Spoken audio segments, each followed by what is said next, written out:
Hello, this is Ray Edwards once again from learncopy.com and webcopywriting.com with another installment of copywriting tips and tricks. Baby chickens and marketing. The best way to chase your prospects away is to show them that you really need them. Now, this may first appear strange, but truth is sometimes stranger than fiction. I've seen this repeatedly in cases where my website visitors would sometimes ask for some clarification on my offers. I noticed after a while that many of them who inquired by email or phone number made the purchase. Well, frankly, this was quite puzzling to me, because first I thought that maybe my heavy Caribbean accent drove them away, but then again, what of my emails? I doubt that you can hear an accent through the written word. Then I recall the saying, follow love and it will flee, flee from love and it will follow thee. You see, sometimes you can appear so desperate to make the sale that you drive the customer away. The prospect senses this in your voice and persuasive emails, and they shy away. It's a strange human phenomenon that people like to buy, but they don't like to be sold. So the customer frequently wants to feel as though he is in control of the buying process. Nobody wants to know that they were pressured into making any decision, and this includes buying. So this is where the whole psychology of offering your products in different colors and versions come in. Why? Because you're now giving the customer an opportunity to make a choice. So here is a typical email that I would get from a prospect.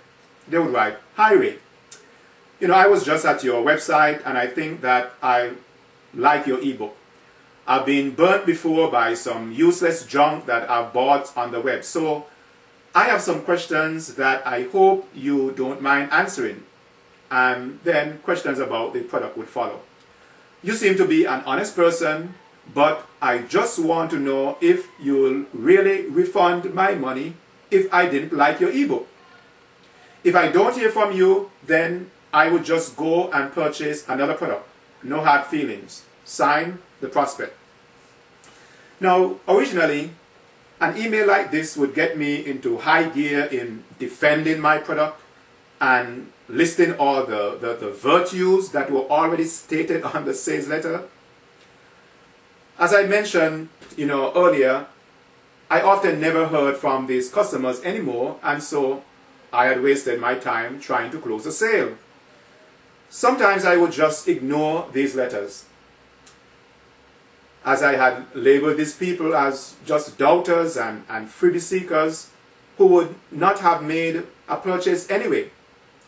This was until I got a really harsh anonymous email that blatantly accused me of just trying to trick people out of their money.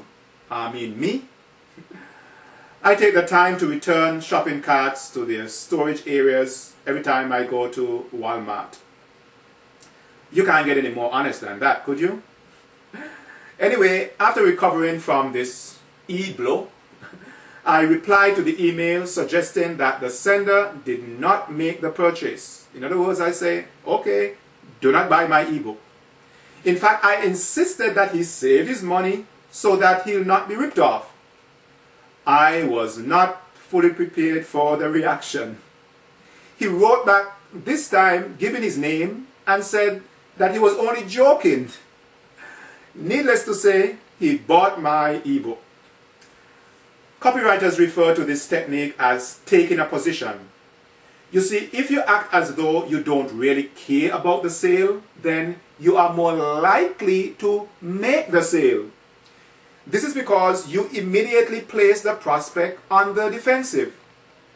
So what do baby chickens have to do with all this? You see, I've learned from handling baby chickens that if you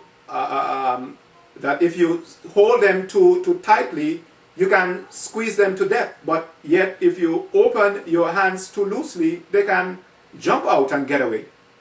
So you have to master the art of not too tight, but still not too loose either.